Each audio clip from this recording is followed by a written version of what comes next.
Hi, my name is Barry Sterling Mitchell.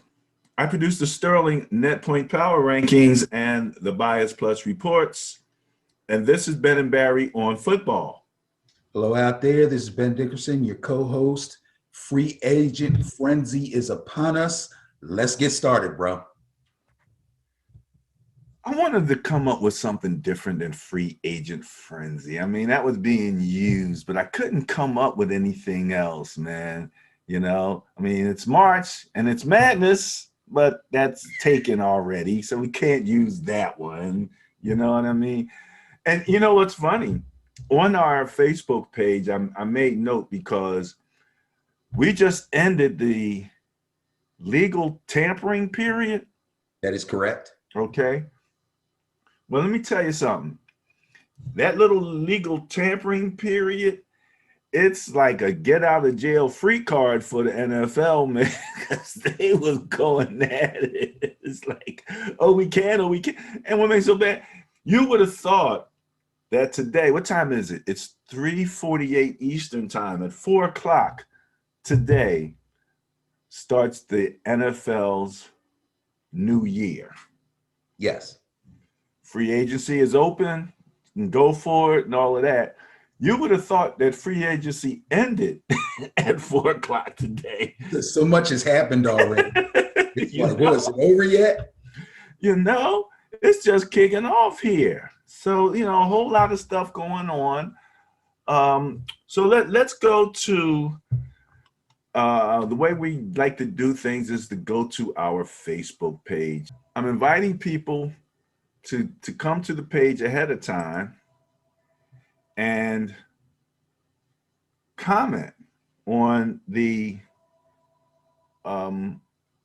stuff that we've posted, and then we can utilize some of their comments so that they can post their comments, and then we could add some of that information, to the show. You never know; they might come with something new, something we hadn't heard, something funny, So I'd like to include that.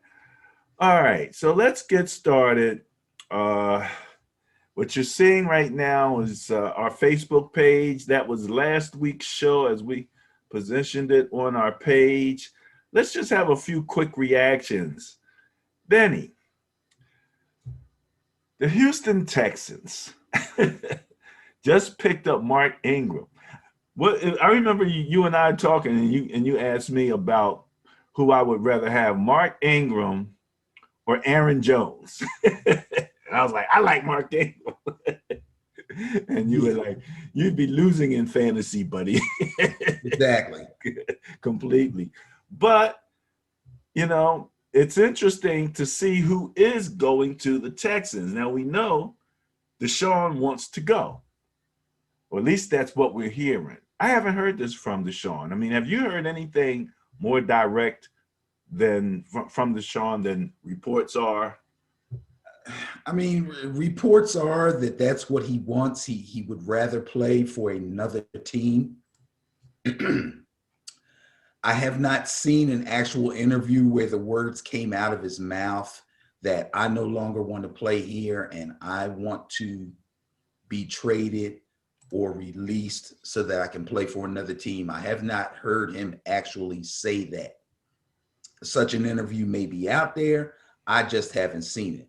But it seems to be pretty clear through either a surrogate or his agent or whoever that that is the case. He no longer wants to be a Houston Texan. He would like to be traded, released, whatever is going to make it possible for him to be able to move on to another team and get away from that situation. Now, this is the part that is, I'm not going to say confusing, notable to me, okay? Number one, there's a similarity to Wentz and his situation in that these are two quarterbacks recently signed big-time contracts who want out, reportedly, even though they had a major change. The coaches, they had brand new coaches, and then the situation in Houston, a brand new coach and a new GM. and yet still wanted out. What I would have thought is like, even with like Wentz, I kind of understand wanting to go to the Colts and being back with Frank Reich. Everybody knows that they had success together. That's another conversation.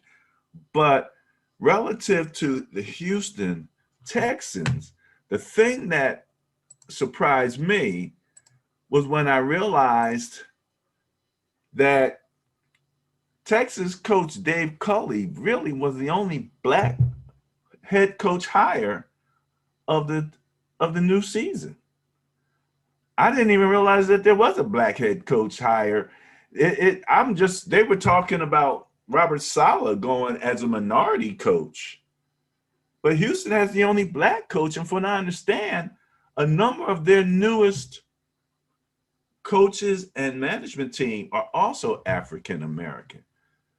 So you Yes. have Deshaun, who reportedly wants out, but you have the opportunity. Now, this is the thing. I'm like, okay, well, who the heck is David Culley? I really did not have any idea who he was. But long story short, David Culley has a long history in coaching, a pretty successful history, Yes. much less. Yes, that's true. Somewhat impressive.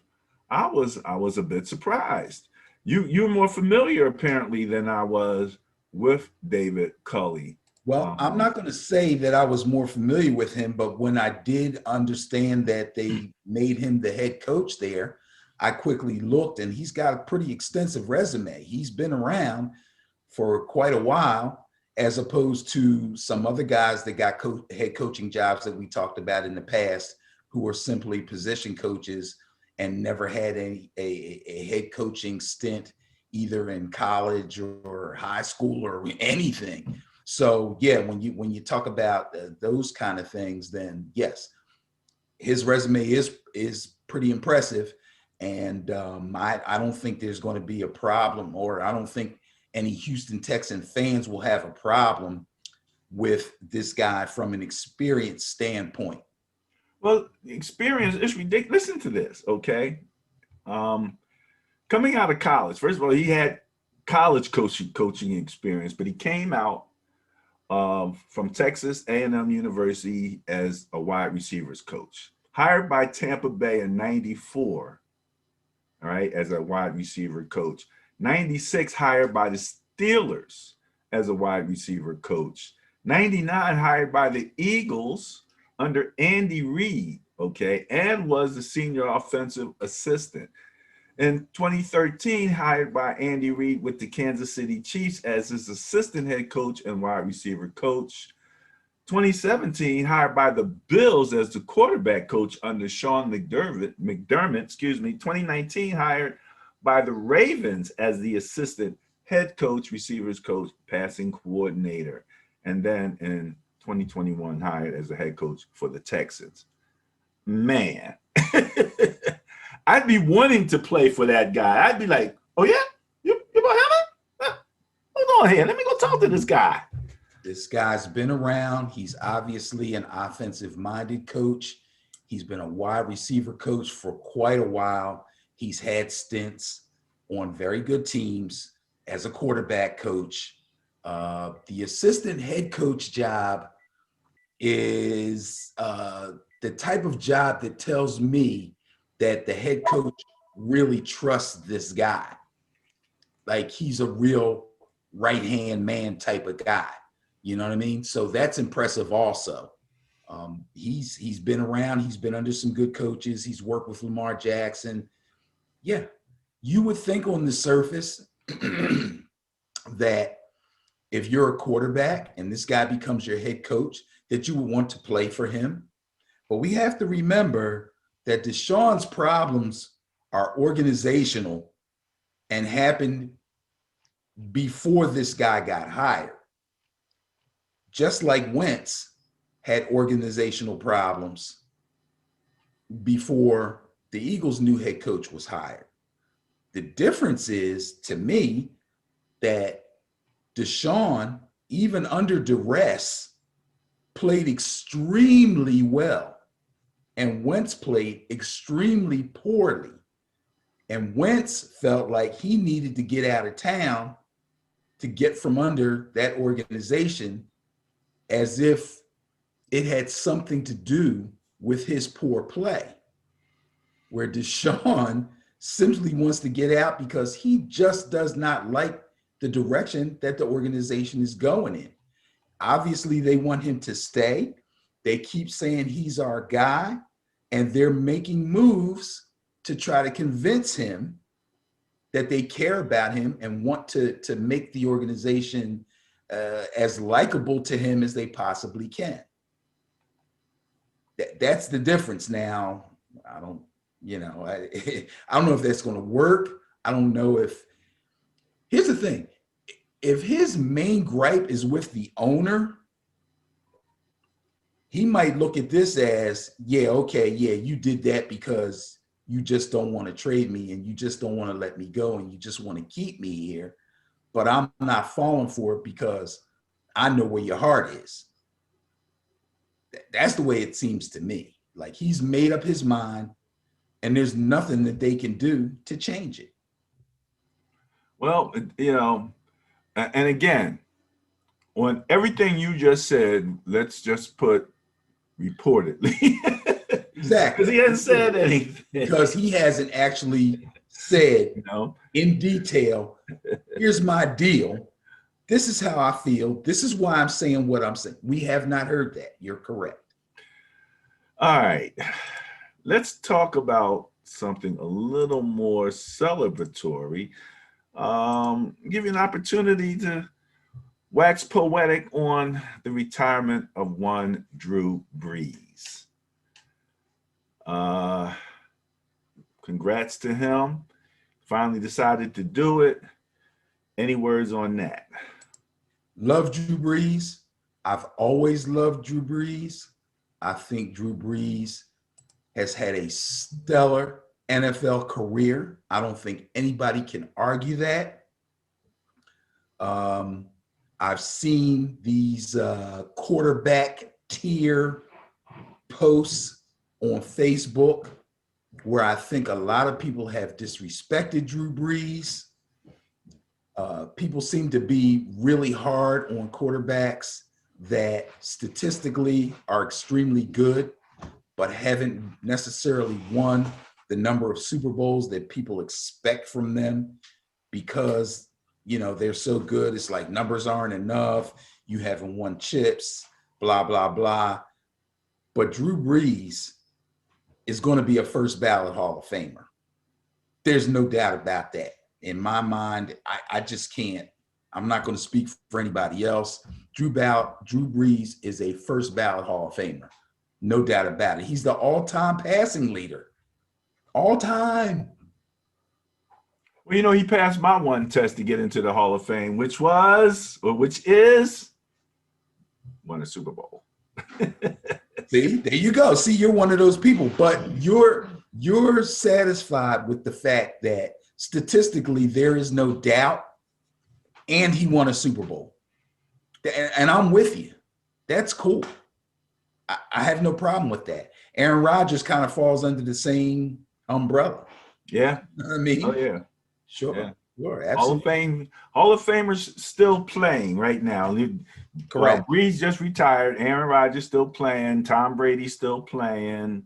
So at least those are a couple guys who are still actually playing.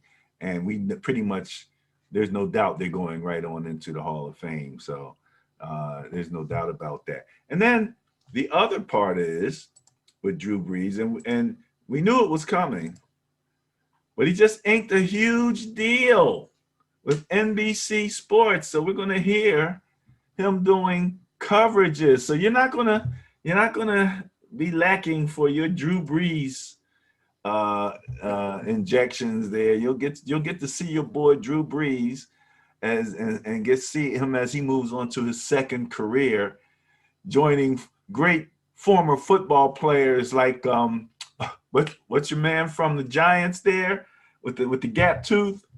Oh, Michael Strahan. Michael Strahan. Yeah, well, Strahan's got a studio job now. I don't. Did Brees sign on as a play-by-play or color guy? They said they mentioned here he might even be covering the Olympics. So I don't. Apparently, he is going to just. So he's going to be a studio guy then. I don't know. I didn't read the whole article, okay. but they were saying that was waiting. The media contracts were waiting for him. All he had to do was just make up his mind what he was going to do. His kids think he's going to be home because they're like, "Hey, great to retire, Dad. You're going to be home and spend time with the kids." Nope. Not really. Not going to happen. Not really. Not going to happen. You know, it's funny. I was watching his kids play. I think the roughest, he has like 3 boys and a girl. Yes. And I think the girl's rougher than any of the boys. Keep an eye on that one. She's going to be doing something. Here's the thing with Drew Brees and television. If he's going to be a studio guy, okay, fine. You wear a nice suit every day. You get to kick stuff around and make predictions and this, that, and the other. If he's going to be a color commentator, the bar is already set with Tony Romo. Oh, you're gonna put him there with Romo? The bar is set, bro. As far as former players or color commentators, the bar is set with Tony Romo. Now, I'm not saying he got to be better than Romo, and but Romo has kind of set the bar. And, you know, obviously he's been on the field playing, so he hasn't had a chance to like watch games maybe and listen to Romo analyze a game, but he might want to look back at some tape of some games that Romo has done to get some ideas about what to do, what not to do, what people seem to like, those kind of things. I think that would be a good idea. I really like Tony Romo. I like the way he does games. When he first started, seemed to get a little carried away with trying to anticipate play calls.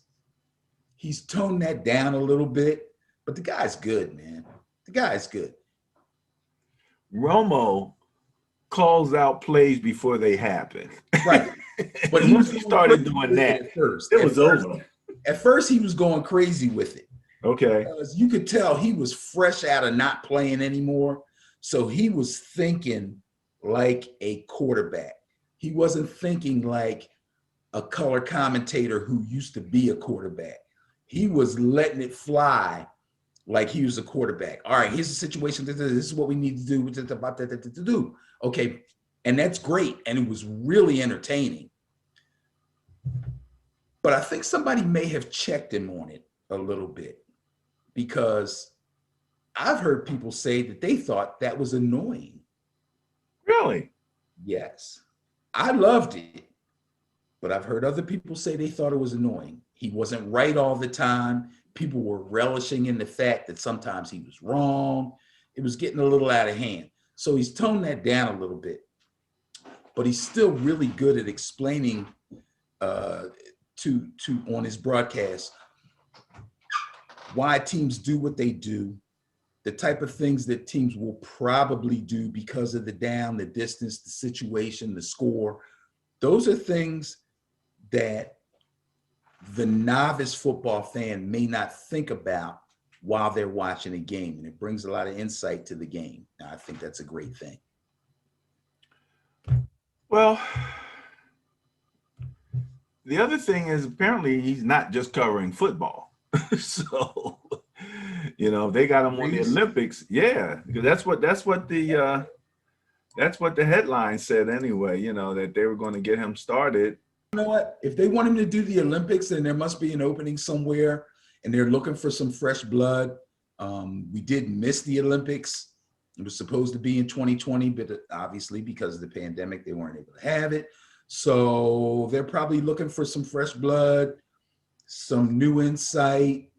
He's going to have a lot of homework to do. I'll tell you that. I don't know. What are they going to give him? Track and field, swimming, basketball? I mean, what are they going to give him? Or is he just going to be the general studio guy? Remains to be seen. Well, college football, I think that'd be a good fit for him also. Olympics, I don't know. We'll see. That's what they said, you know. They got Olympics on here. Everything from football to the Olympics. I'm saying I'm going to be working for NBC and part of the team. All right. So congratulations, Drew Brees. That's a big story that happened among so many big stories, man. We're going to cover a little bit of all of that. Let me again remind people that this is Ben and Barry on football. And where are we? At www.benandbarryonfootball.com And on WJRL 95.3.com and on podcasts on Spotify and Apple and YouTube and Instagram and Twitter and Facebook. Yes, sir. We're all over the place. We're all over the place. Let's remind people once again, if you see us on Facebook, if you go to our Facebook page, if you see us on YouTube, please leave comments. If you think I'm a nut and I don't know what I'm talking about, make a comment. If you disagree with anything, make a comment. If you agree with us or just agree with me because Barry obviously doesn't know anything, make a comment, okay? We will include your comments on our show. We want some interaction with you guys. So I know you're out there watching. Say something. Let me hear what you have to say.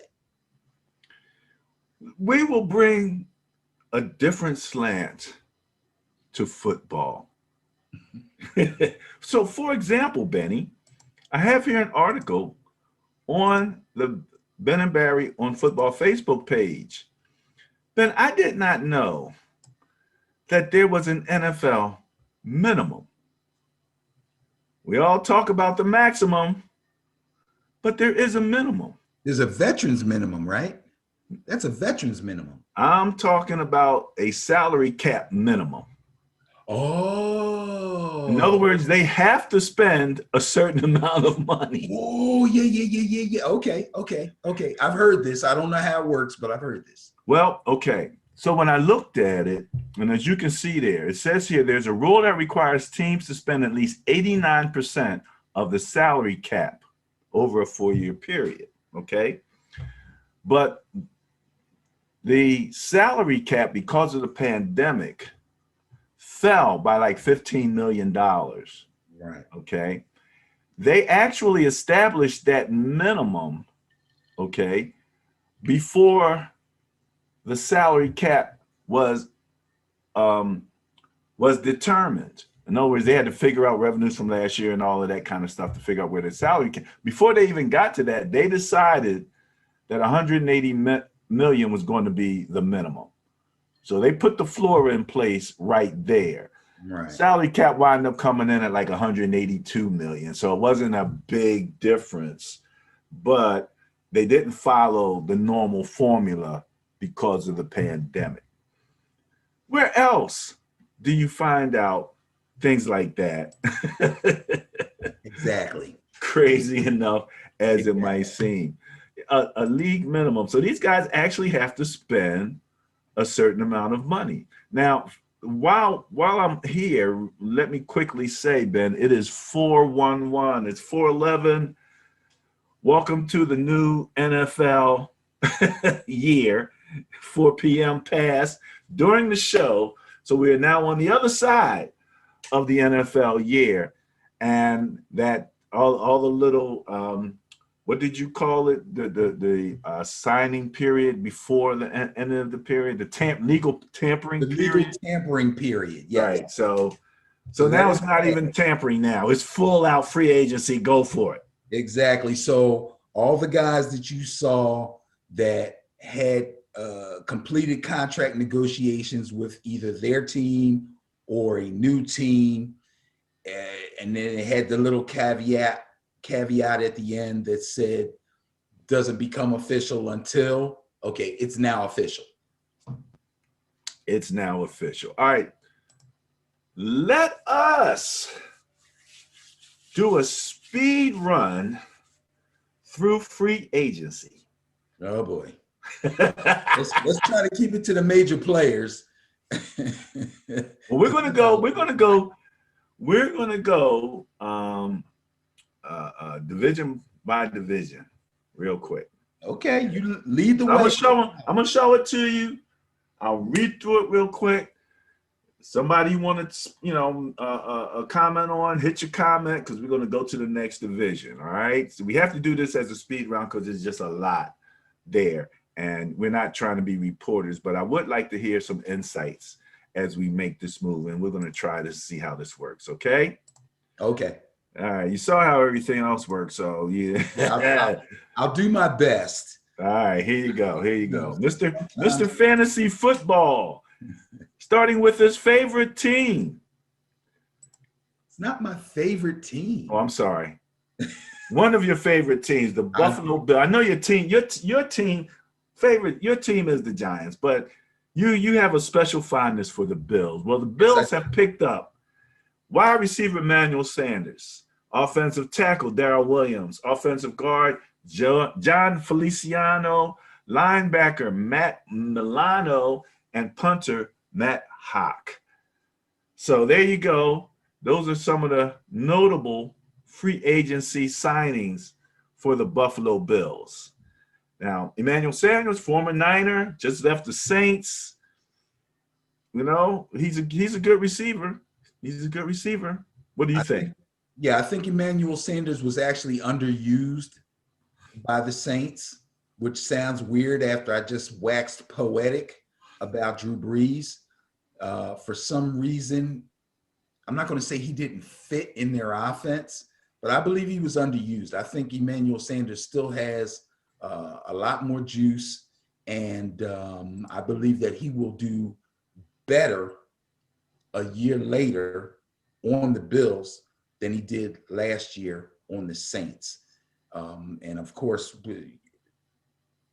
just real quick, John Brown, who was a longtime Baltimore Bills wide receiver, real fast guy, deep threat, went through an injury-riddled season last season.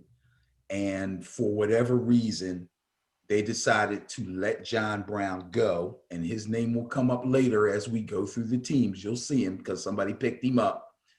But I think Emmanuel Sanders will do well in the Bills offense, especially on the other side of Stephon Diggs. You think they'll miss that speed? No. They got a kid named McKenzie that's really fast, and they got another kid. They got a couple of young guys that are speed receivers. All right. Next up, let's see. The Miami Dolphins picked up Jacoby Brissett, Malcolm Brown, offensive tackle Isaiah Wilson, defensive tackle Adam Butler, linebacker Benardrick McKinney, Justin Coleman, cornerback punter Michael Palardi. That's your Miami Dolphins. Let's start with the quarterback. You got Tua as your starter. Jacoby Brissett coming in, just finished backing up Rivers, right? With the Colts? Yes, Jacoby Brissett has been around for a while. He was the backup for Phillip Rivers. He's been a starter. He's the guy we like to call a placeholder, okay? A veteran quarterback who's been in the league, understands the system that he's in, can pretty much learn any system and adapt his game to that system. He's proven he can do that. And he can start games when necessary if you have to bring a young guy along. Now, I think the Dolphins have already pretty much made up their minds that Tua is their guy. If Tua falters or gets injured, Jacoby Brissett is a guy that they feel can come in and help them continue to win games. If Tua cannot handle being the starter, which is still kind of up in the air, Jacoby Brissett is the kind of guy that they feel, and I feel, can hold down the fort until they make another decision at that position. But I think they've pretty much cast their lot with Tua. He's their guy. Brissett is there as a mentor, a guy to be in the quarterback room. Remember, Tua's just coming into his second year, so he's going to need that guy to help him look at film and be a professional and blah, blah, blah. Brissett is that guy because Fitzpatrick is now gone. Another guy whose name will pop up as we move on. You had mentioned the Rams running backs. Yes. And one of those signings is Malcolm Brown.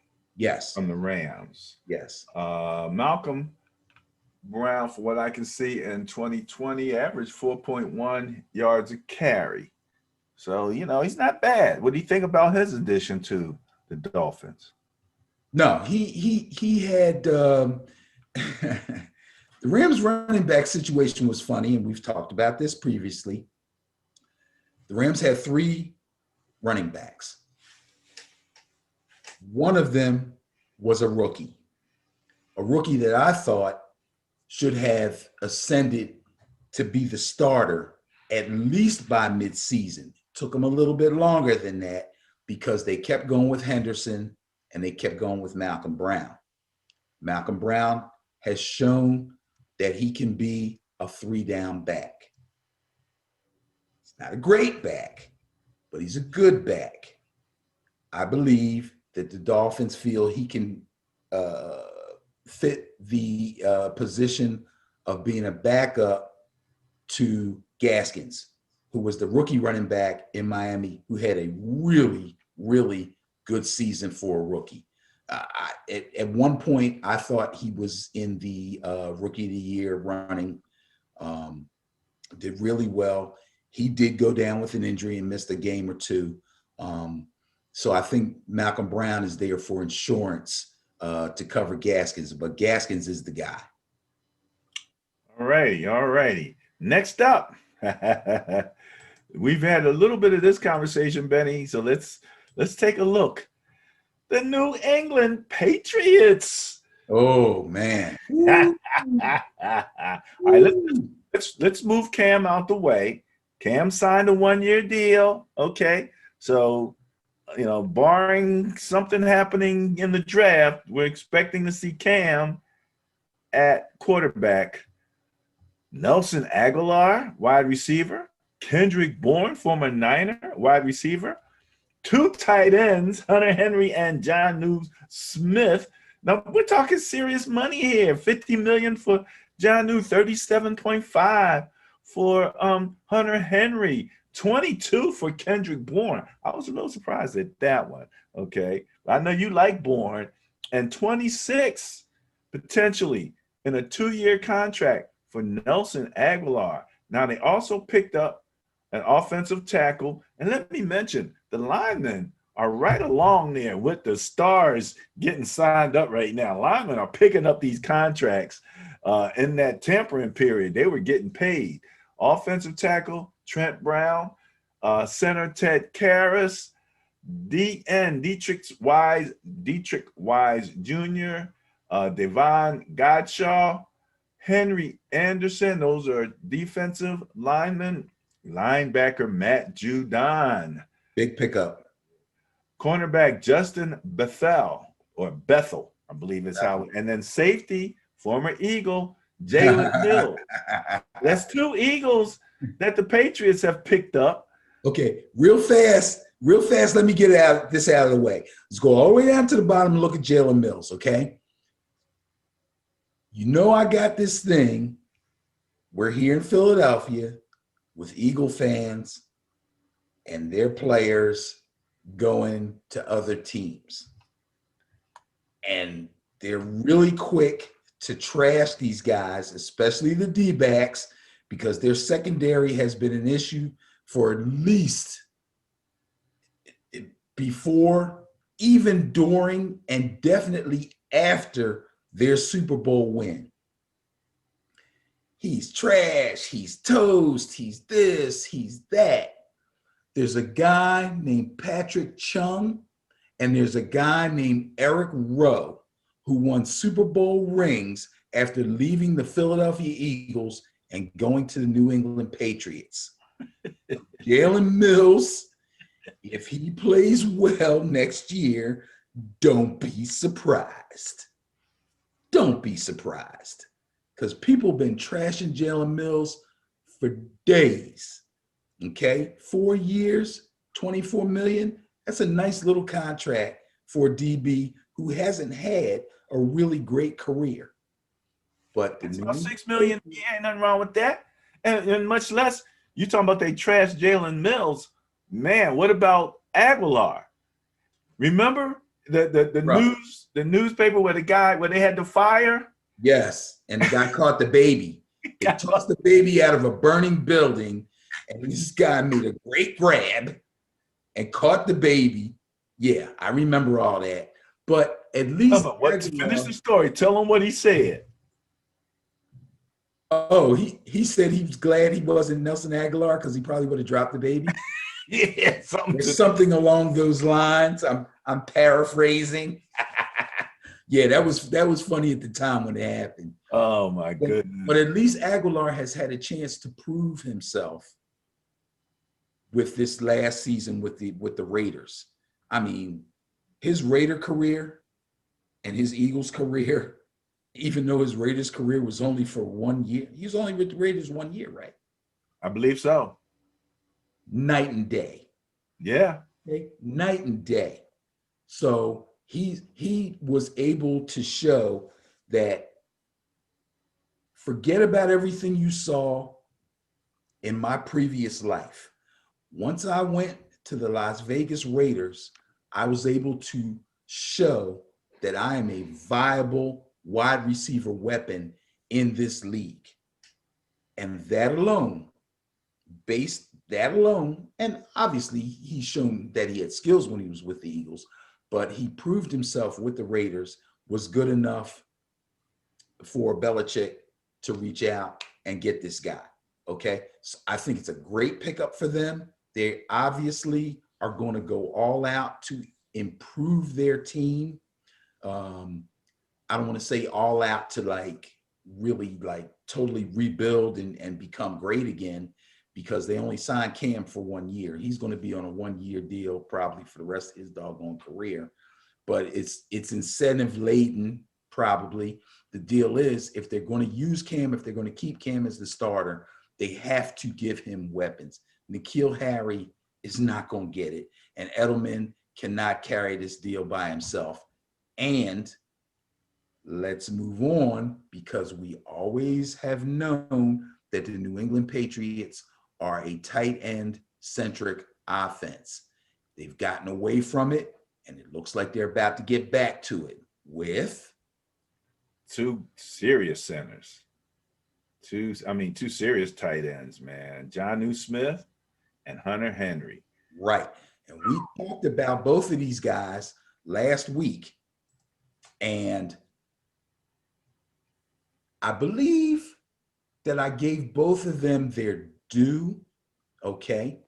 Hunter Henry's been around a little bit longer. He's had some injury issues. He has proven that he could be a red zone threat, but he hasn't really nailed it down yet because he keeps missing games with injuries. Jonnu Smith, who hasn't been around quite as long, but had a spurt of games, maybe 4, 5, 6 games in a row, where he was scoring touchdowns at like a 1 or 2 touchdown clip per game. Both of these guys have sold themselves to the Patriots with their potential. If they can stay healthy, they're going to be a great 1-2 punch. Henry's probably the better blocker. Jonnu Smith is probably, this is my opinion, is probably the more dynamic downfield receiver. But Henry can go a little bit. Henry can go. These are great pickups by the Patriots. They are spending money and spending it wisely. So look out for the Patriots. Yeah. All right. Spending money and spending wisely. Now, They better spend because their division is trying to get their act together. Absolutely. The Bills already made the big jump. Miami is on their tails. It's getting serious in the AFC East. So what's going to happen with the New York Jets? Ooh. They signed Josh Adams, running back, Corey Davis, Carl Lawson, Jarrett Davis, and safety Marcus May. Now, of those, I don't know if any of them was a big surprise to you, but you tell me what you think about what they've done so far. Because now let me mention Sam Darnold. Okay, Right. as a Madden guy, I still see Sam Darnold as a viable quarterback. And I think they should give him a chance now that the previous coach is gone. Yes, I agree. Because that guy was an offense killer. I agree. You know? I agree 100%.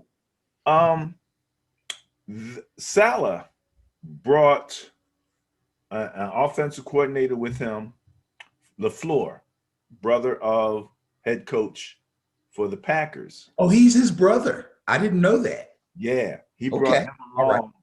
along as his offensive coordinator. Okay. So you've got a new regime. Darnold, I believe, I believe he can throw the ball. I believe he's mobile. I believe he's smart, And I'd like to see him in a new system before they go running off to try to, trade him away and get rid of him and, reach for, the draft. There's some good quarterbacks in the draft, but I think they got something with Darnold. So what do you think? I agree with you. And there's a lot of folks out there that agree with you. And you can just take a look at some of the talk that's on some of these shows on television when people have speculated that there was a possibility that Russell Wilson would leave the Seahawks and how much the Seahawks started to kind of give a little look at Sam Darnold. And people are trying to speculate how would Sam Darnold fit in with the Seahawks. That tells you something. Let's face it, the Seahawks aren't going to let Russell Wilson go. I don't think that's going to happen. But if in fact it were to happen, Sam Darnold would be on their list as a guy that they could bring in and not miss a beat. So that tells you that there's some respect out there for Sam Darnold. And I'm sure there's other teams that look at it the same way. So I agree with you. They should hang on to him. There's also been talk that the Jets, because they have the second pick or something? Yeah, they're pretty high. That's what I'm saying. They have an option. Second and third pick overall. And there were people out there saying they're going to take the kid Zach Wilson from BYU, who he's going to go early. But do you want to do that? Darnold was your first pick overall when you drafted him. And he's had coaching issues with lack of weapons, lack of running game, and all that stuff. I believe he's going to be a really good NFL quarterback if given the chance. I think the Jets, what the heck do they have to lose? Okay, hang on to him, try to build around him, see what you can do.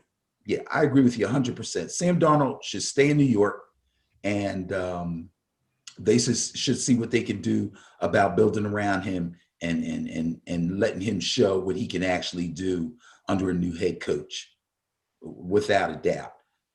The Josh Adams thing, I think Josh Adams is a decent running back, but he's not a star player. The star player coming in here, and Josh Adams is a re-sign. Corey Davis. We talked about Corey Davis. Corey Davis had a really good season last season. A.J. Brown obviously was the number one guy on the Tennessee Titans, but Corey Davis was a really close second, maybe a 1A after AJ Brown's won. So I believe I said in a previous show that Corey Davis, if he's able to go to the right team, could probably ascend to a number one type wide receiver, and I think he's found his place there. Yeah, Corey Davis is going to help the Jets, no doubt about it. There's something about that Titans flavor that I think will work well with Saleh and that whole mindset, that the machismo that he exudes, you know. So yeah, that might work out real well. It'd be nice for Sam Darnold to have a weapon like that to throw to, you know. So absolutely. I can see that. All right, the Ravens. We are now in the AFC North here. Well, they signed their offensive guard, Kevin Zeitler. They signed Tyus Bowser. Didn't Zeitler just leave the Giants? Huh? Didn't Zeitler just left the Giants, didn't he? Or am I mixing him up with somebody else? I think you have a Zeitler too, but I don't know if it's the same guy. We'll figure that out in a minute. Okay, all right. Pernell McPhee, D end. Justin Ellis, D tackle. Eric Wolf, D line. Looked like they went D there. Looked like they went D. Let me take a quick look at Zeitler and see what we have on him. Yeah. While you're doing that, let me just say, we always talk about winning in the NFL and winning championships, and the Ravens have been kind of on the cusp, or at least look like they were going into the playoffs for the last couple of seasons. But run-centric teams need solid defenses. And I believe that's why the Ravens are going heavy in defense here, and they may do so in the draft also. Obviously, they need wide receiver help. I think they're going to go for wide receivers in the draft because the wide receiver class is so full this year. But yeah, they're going defensive centric, no doubt about it. Well, yeah, Kevin Zeitler, former New York Giant. Right. I thought the Giants re-signed him, so I thought they were going to re-sign him. Okay, maybe that's sign him rather. Yeah, maybe that's what I was thinking. But holy mackerel, man, you know. Well, they jumped right on him, and you know what? I would not be surprised if you really dug deep that you found out that Zeitler was a really good run blocker, but had issues pass blocking. Because the Ravens snatched him right up, gave him a nice contract, and they're a run-centric team. And the Giants' biggest problem was protecting Daniel Jones. And Barkley was hurt. You know what I mean? So, you know, they're weighing the situation and they're like, well, Barkley's going to come back. We need a good run game. But if we don't keep Daniel Jones clean, we're going to have all kinds of problems. So, yeah, they let him go. I don't know. What do I know? Well, you know, that's very viable what you said. That's very viable, you know, and I've heard it said they have, you know, you got to protect your quarterback, you know, and we're going to talk a little bit more about quarterbacks, protecting quarterbacks. I'm doing some work now, and I probably next week, I want to present an economic argument against running your quarterback. Oh, here you go. Oh, yes. We're about to put the NBA to work, baby. Yes. Let me just say this, and this is what kind of sparks it in my mind. We're both former Verizon employees, right? Now, in my part there, I had to take professional driver's training. And in doing that, the one thing that they told us was that the safest place in an accident was inside the car, inside the frame, that car could twirl over and roll over and do all types of stuff. But as long as you stayed inside that frame, you were safe. And I believe that for the most part, it's the same thing for the pocket. Here we go. But I'm going to pose that's my physical argument, right? I'm going to pose an economic argument next week. All right. So where were we? We were talking about them. Let's talk about now, Ben. Last week I did the Sterling Net Point Power Ranking Game of the Week, right? This week I went with Joe Burrow and the Cincinnati Bengals. In week 8, they beat the Tennessee Titans. Big win. Big win. The Titans were 5-1. They were 1-5.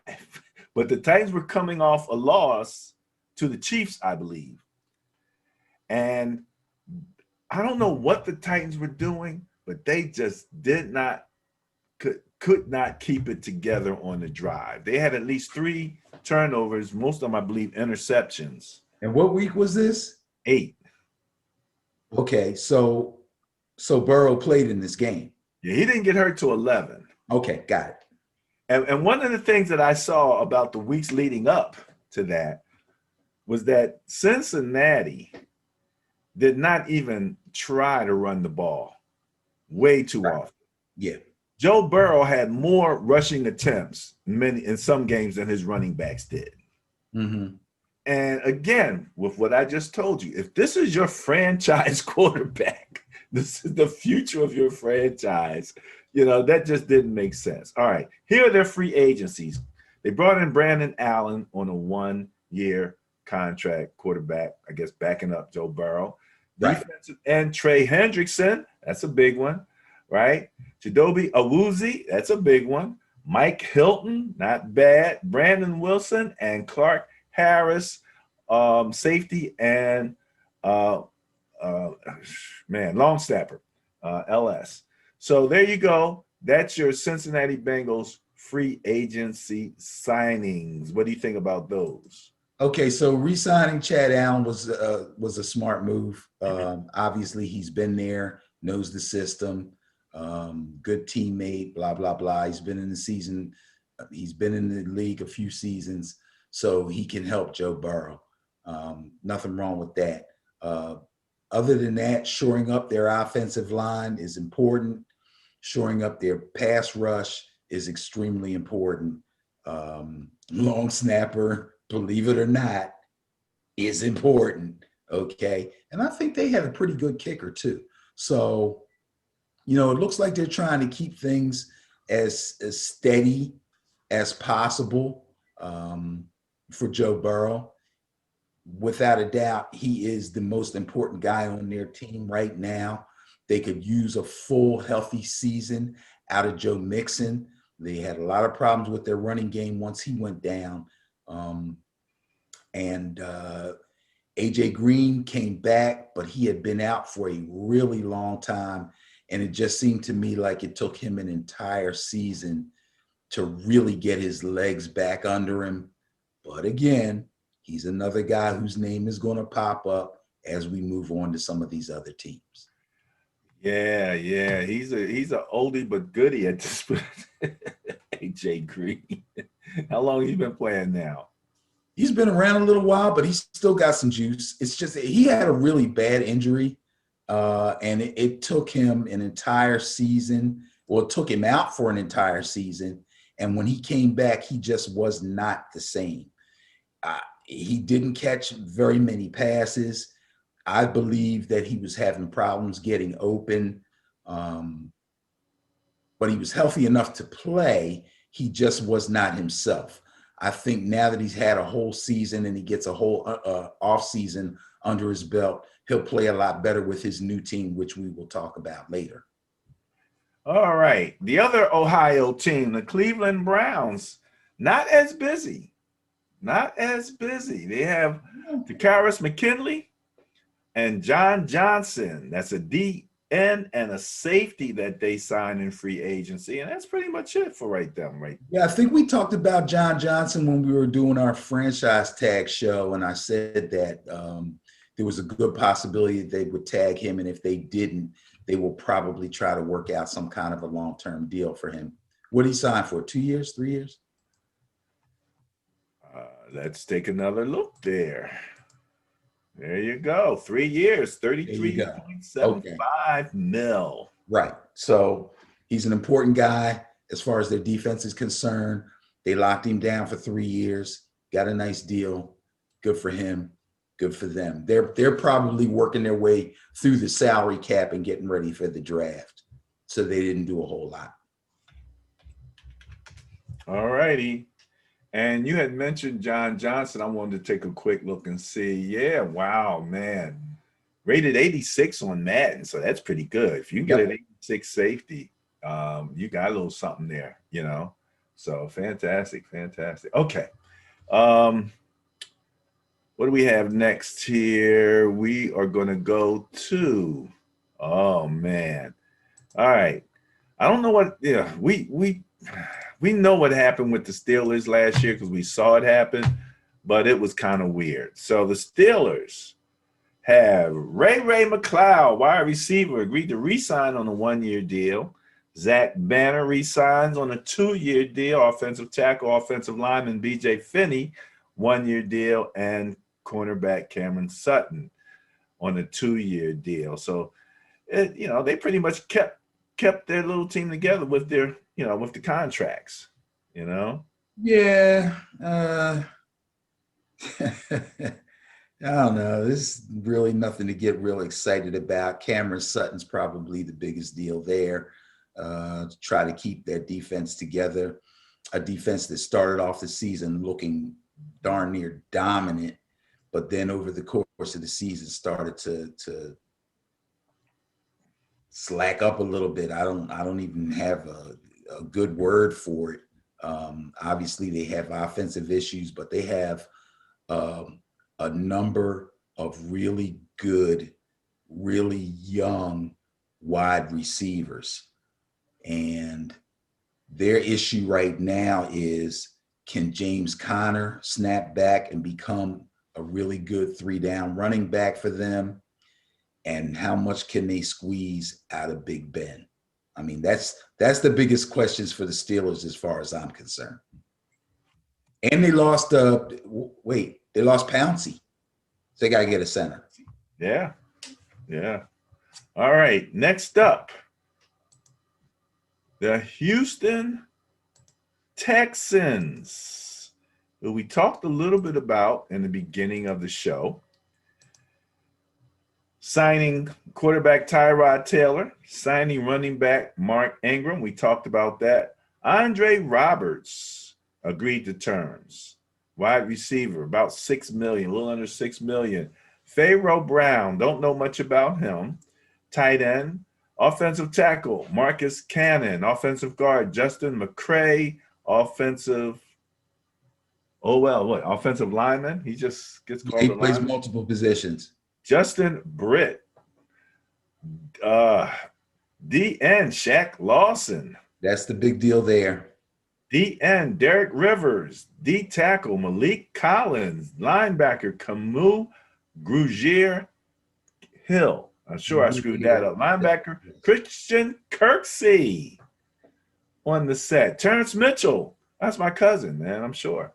Vernon Hargraves III and Terrence Brooks. So they were busy. They were just on the total opposite spectrum from the Steelers there.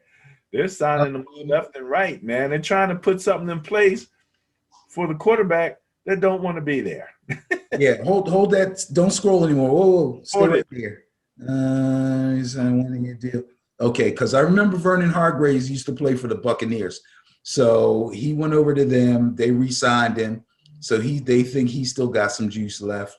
Grugier Hill is kind of I would say he's kind of a big deal to stay there. Scroll back up a little bit. Shaq Lawson, that's a big deal. That's a big trade there. And they traded a linebacker, and Bernardrick McKinney, I don't know a lot about him, but the Dolphins felt like he would fit them, and they needed linebacker help, so they traded away Shaq Lawson for him. Shaq Lawson's going to be a big deal for them. I really think so. They need pass rush help. Shaq Lawson will help them. Some of the other, He's only ranked 70, rated 75 on Madden. So he's, yeah. Well, we'll see how that works out. this might be one of those change of scenery deals. Could be, could be, could be. Pharaoh Brown is a fair to middling tight end. 1 year deal, 2.2 million. Here's a guy that's just going to re-sign because he knows the system. He can run block. Not a big deal there. Scroll up a little bit more for me. Okay, Andre Roberts. Okay, so now let's just look at these top three. I'm going to start with Andre Roberts and work my way up. So the Texans let DeAndre Hopkins go, hoping that Will Fuller, and I think Kenny Stills was still there at the time, could maybe between the two of them make up for some of Hopkins' production.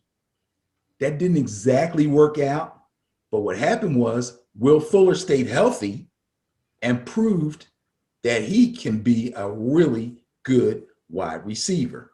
We already knew he was fast. We know he's got hands. He put it all together, stayed on the field, had a really good season till he got popped for, steroids or whatever he had, some kind of performance-enhancing drugs. Andre Roberts has never been a great receiver, but Andre Roberts is one of those guys that has good speed. In fact, Andre Roberts, I think they got him from Buffalo. I could be wrong there, but Andre Roberts is kind of Buffalo. Yeah, he's a plug and play guy, been around, still has a decent amount of speed, runs good routes, not a big play dude, but can get the job done. So they'll plug him in there. I haven't heard any word about Will Fuller going anywhere else. So I'm going to assume that they're attempting to re-sign Will Fuller. Again, they're going all out to do whatever they can to make sure Deshaun stays there. They're trying to appease him now. It may be too late, but re-signing Will Fuller would be another act of, hey, we're trying to keep things together for you. Bringing Andre Roberts in is not a bad thing. Obviously, David Johnson went there as a running back. David Johnson, I think, is a shot fighter. I really believe he's done. I don't think he's going to be in the league much longer. Hence, they went and got Mark Ingram. Mark Ingram, I think, still has some juice, okay? But he's got a lot of tread on his tires. But I think he'll be better than David Johnson was. Excuse me. So I can't fault them for going after him. And looks like they got him on the cheap. So, that's a good thing. And then, of course, Tyrod Taylor, the placeholder, the backup, similar style to Lamar Jackson. Obviously, not as dynamic. He's been around, but can low-key do the same kind of things. Why did I say Lamar Jackson? I was getting ready to say. That's why I scrolled. We're not talking about the Ravens. I'm sorry. I meant take Lamar Jackson's name out and insert Deshaun Watson in there. I just said. All right. We got to move on this. Let's go to the Colts. They only have two. That's easy. Marlon Mack. Got to keep Marlon Mack. 1 year, $2 million contract. Got him on the cheap. Carson Wentz, they're going to try to revive his career. See what happens. Colts are on the brink of being Super Bowl contenders. All right. Wait a minute. Colts are on the brink of being Super Bowl contenders. Yes.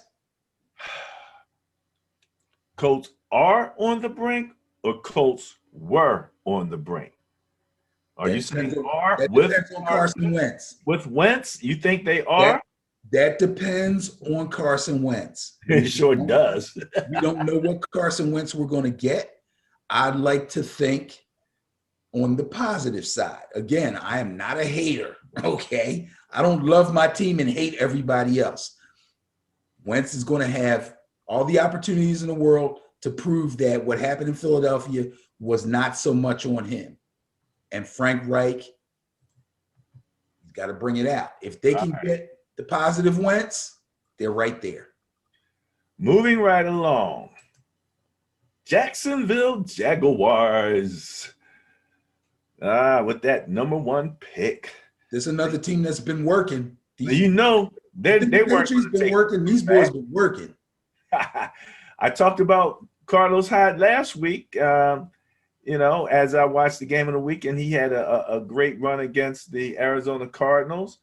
Wide receiver Jamal Agnew, wide receiver Philip Dorsett, wide receiver Marvin Jones. That's a big one. That is an interesting one. Cam Robinson at offensive tackle, Tyler Shatley, offensive guard, Dwayne Smoot, defensive end, Tyson Alualu. I hope I said that right. Defensive end. Also, Jihad Ward, defensive end. Defensive tackle, Malcolm Brown, coming out of the Saints. Roy Robertson Harris, defensive tackle. Two cornerbacks here, Sidney Jones and Shaquille Griffin. Another big one. And let me say, it warms my heart that he brought Shaquem along with him. Yes, that's one of those unofficial signings that will probably become official today. Yeah. They did mention that he'll be right along with his brother. Two safeties, Rudy Ford and Rayshawn Jenkins. Rayshawn Jenkins agreed to a 4-year, $35 million.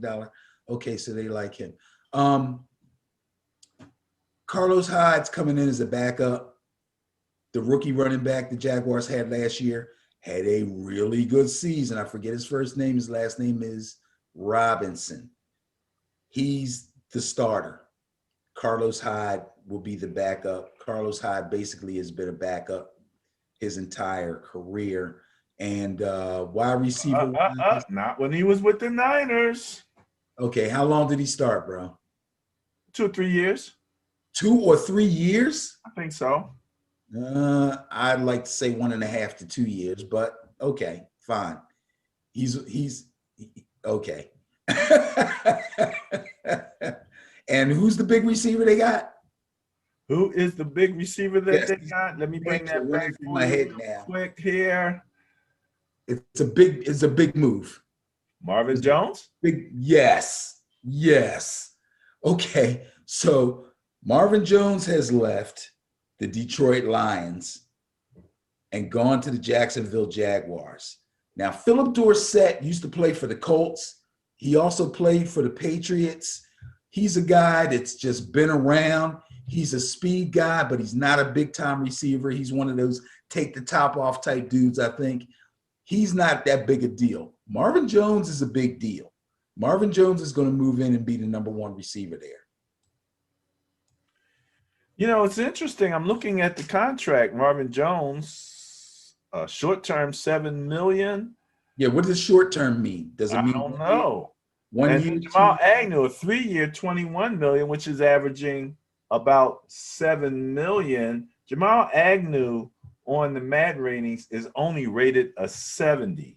Now, Marvin Jones on, let's see here, on the rating spectrum, coming in at 83.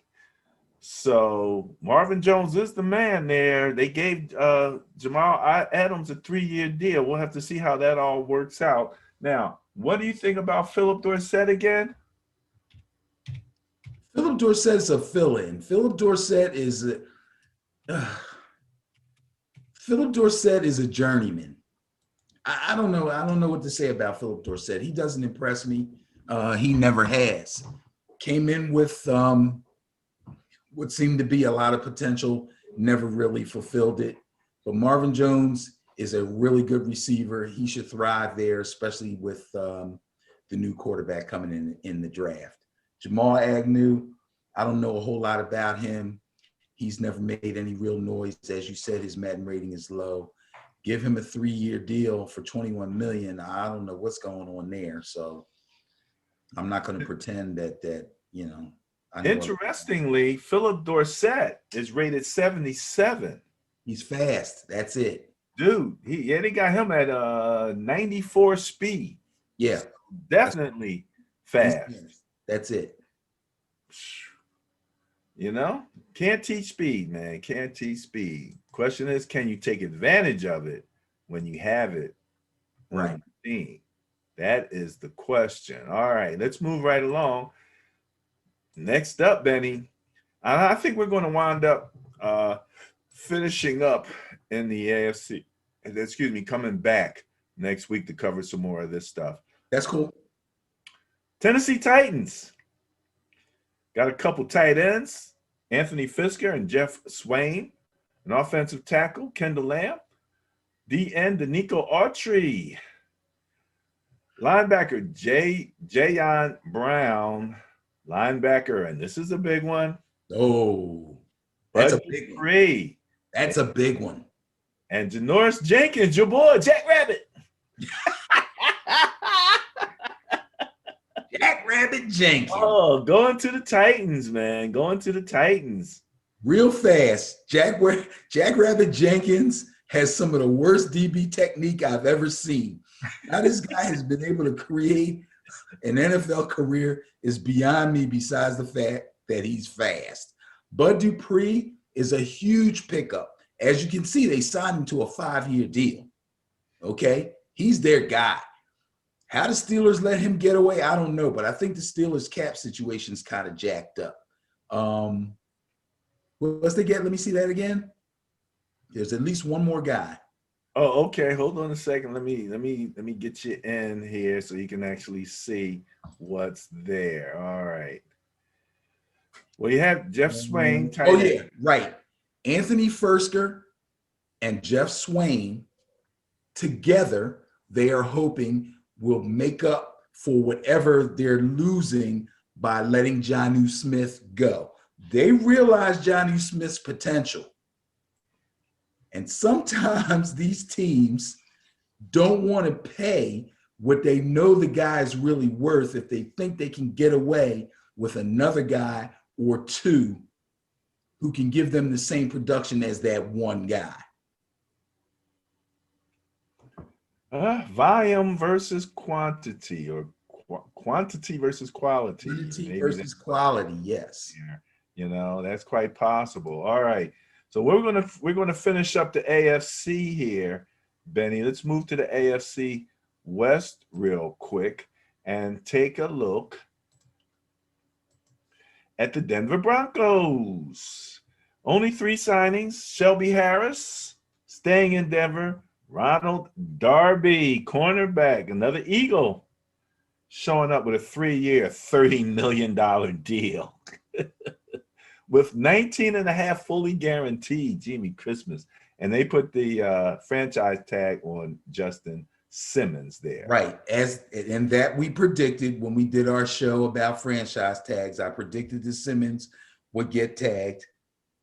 Keeping the other DB was a good move. They're trying to keep that intact. And the one thing that wasn't up there that probably won't become official until today or later on today is I did it again. Von Miller. That's the second time I forgot his doggone name. They're going to re-sign Von Miller. Yeah, that's what I'm hearing. I've heard that.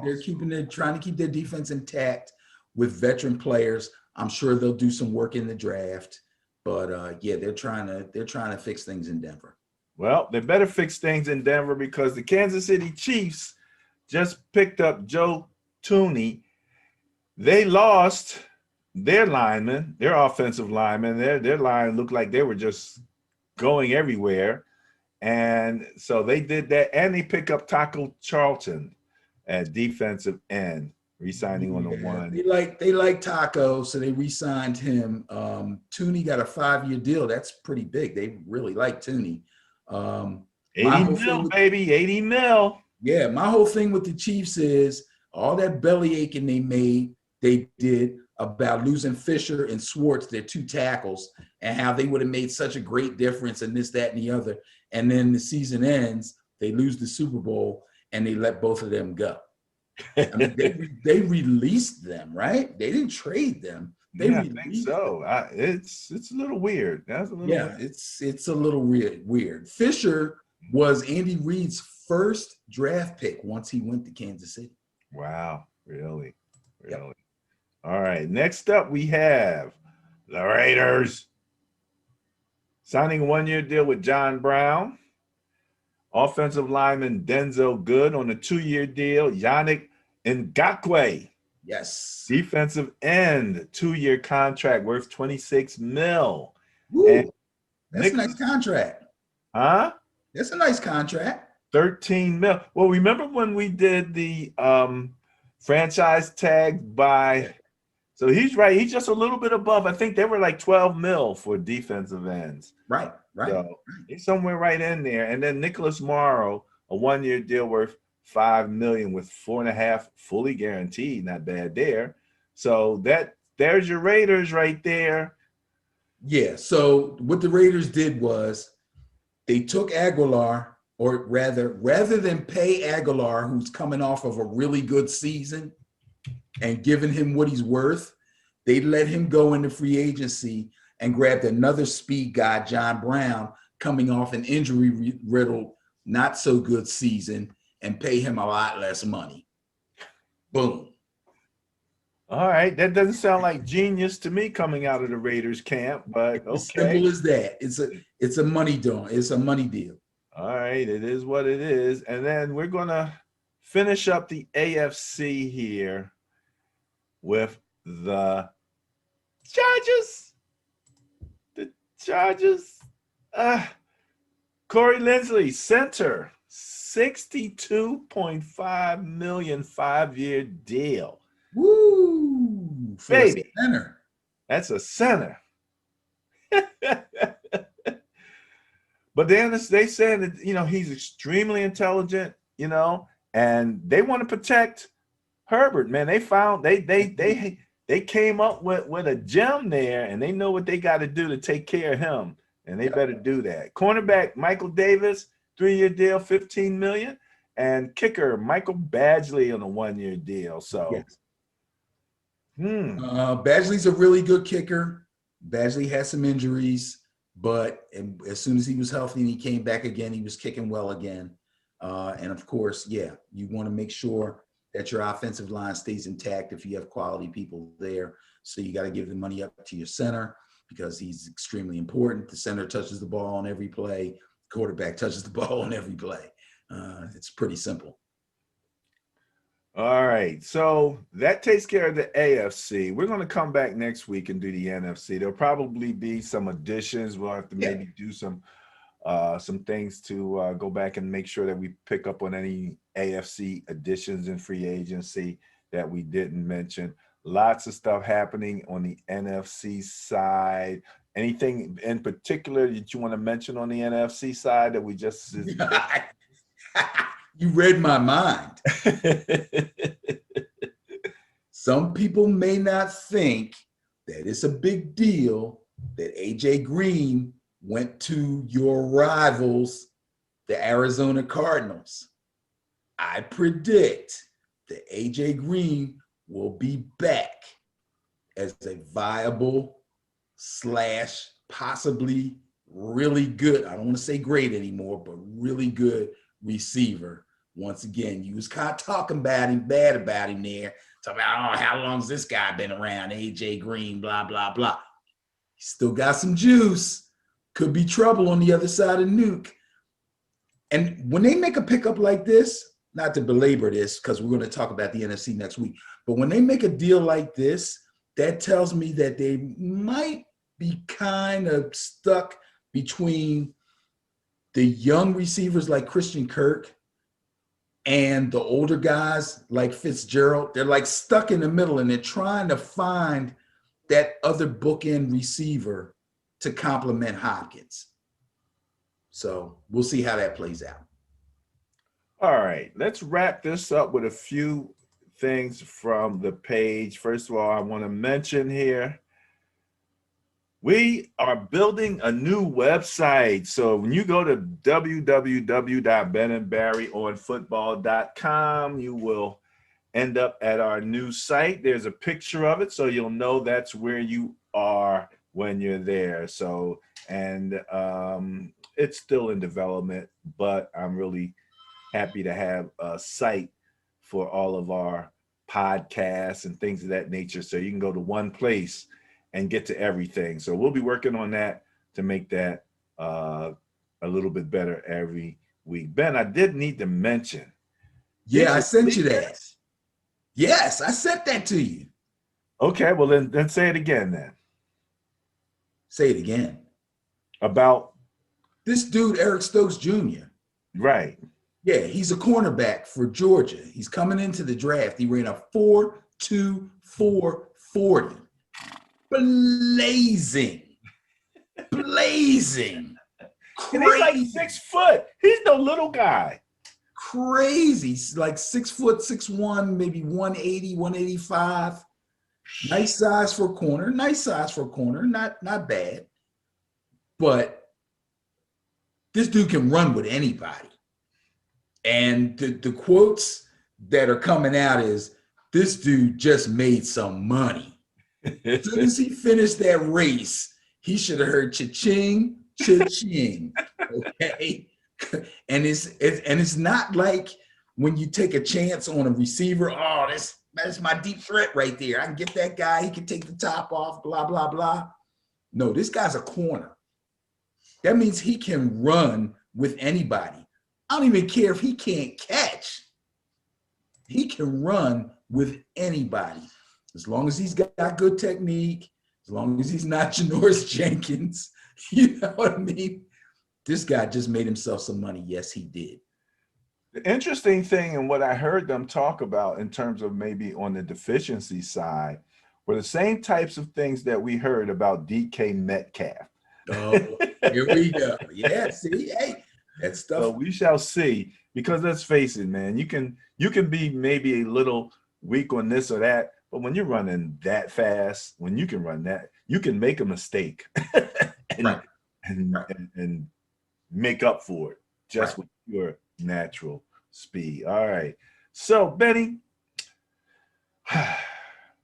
think about what you want to say to cap this off. I am going to share a video. And I had mentioned this to you in a personal conversation. I'm going to mention this as far as on the show here. This is a Madden situation. Now, can you see this pretty good? Yeah, what do you got? Some Madden stuff here? Yeah. I'm going to hit the play button. Is this you playing? Huh? Is this you? Yes. Okay. I'm hitting the play button. Here we go. Pocket. Release. Holy mackerel, look at that guy.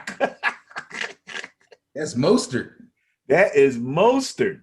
Yes.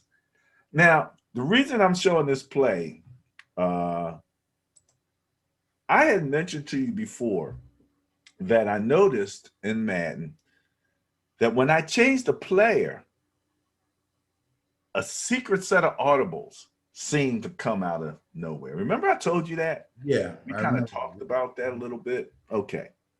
So I'm working on this, and I'm like, okay, this is a really interesting situation. I even talked to my son, Chris. I'm like, Chris, are you aware of this? And he's like, no, he didn't really know about this. Okay, great. So I'm testing this out, and I find, well, first of all, this is what happened. In order to be competitive, I sort of tried to meet all of the competition rules, you know? And one of the things that they said is you could not play with your regular, with a made up playbook. Like I couldn't just pull a playbook out of this guy and play with it. Okay. So you had to use the playbook that comes along with that team. Right. I have to use a regular playbook, nothing that I made up, because you can make up your own playbook. You can, Oh, okay. I didn't know that was custom playbooks. So no custom playbooks, right? So I had to go back, look at the playbook that I had started to customize and go back to the basic playbook. Okay. Chris told me, he said, Dad, when you go in a competition, they will allow you to put some audibles in. So I'm like, okay, fine. So I start moving some people around. I'm running this shotgun, and I noticed that when I put an extra tight end in, I get one set of plays, right? Then I put use check in at tight end. I got a whole nother set of plays. Oh, wow. Changing personnel. It's your H-back. 1, 2, 3, 4 complete sets of audibles that are completely Just from changing personnel. Just from changing personnel. Wow. I can literally come out in the same formation, and because of a change of personnel, have completely different sets of audibles that I can go to. And I don't know. Huh? I'm assuming, not being a Madden guy, I'm assuming that when you do that, you get those plays based on the particular skills of those players. Personnel, yes. So, for example, when I put the fullback in at tight end, now when I look at my audibles, I have an I formation in there where I can run straight downhill. Right. It's blowing my mind. It's the greatest thing in the world. And then when you go in and I can make those small adjustments in terms of audibles ahead of time, then it's a whole new world. So okay, cool. I'm just discovering this for the first time. You Madden fights out there, Madden Knights or whatever you want to call yourself, you probably knew this, but if you didn't know that, check it out. Now, again, I'm a Niner guy. A lot of those are probably coming off the fact that Kittle is one of those special characters who you can do certain things with, right? Right. But hey, who knows? You know, you go to another team, everybody's got their special guy. So there might be a whole realm of audibles and stuff out there that I know nothing about because I don't really play with a lot of different teams. I just play with the Niners, but I don't use the Niners playbook. I won't tell you what playbook I do use for competitive reasons. But long story short, I just think it's absolutely amazing that I can pull up to 4 different sets of audibles from the same formation just by changing personnel. I think it's amazing. It's one of the more fun things that I've discovered in Madden so far this year. All right, that's it for me. What do you got? I got nothing but go Noles. Go Noles. Peace out.